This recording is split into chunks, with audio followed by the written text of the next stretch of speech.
हर एक की जिला जवार जाने ला भोजपुरी स्टार ठकुरान के, हर एक की जिला जवार जाने ला भोजपुरी स्टार ठकुरान के। आये हित अब जीजा बनैबा का ऐसन ठकुरान के हमारा नई हर के यारवा ठकुरान होवे हो। सुन रे यार केतनो गर्जी लेकिन शेर ना हो।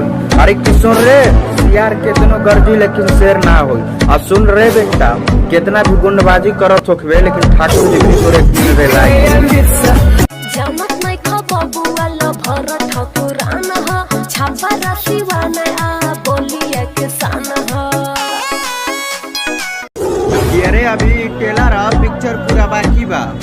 अरे अभी तई टेलर पिक्चर पूरा बाकी बा तो उनके जातना देख के जरे के बाटे देख के जर लसन ठकुरान और नंदबंसी के शान और सन भैया तो उनके कुछ ना उखाड़ पाई। बॉडी के बनावट तो हर बात सुधर हो, उधर की धर जाती हो नहीं धर हो, नहीं धर हो। ढेर बोला हर एक की पतरे बाकी भतरे हर एक की पतरे बाकी भतरे किशोर एक तोरा दीदी के टांग के लेके भागो और ठाकुर जी के लइका 100% खतरे समझ ले बाकी खतरे हो ठाकुर जी के लइका तोर भतरे हो बातरे हो बाकी खतरे हो ठाकुर जी। अरे कि चीता जैसन फुर्ती या शेर जैसन चाल बा।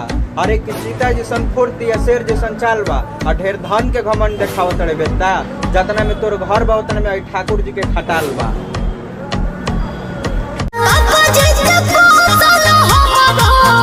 कहूँ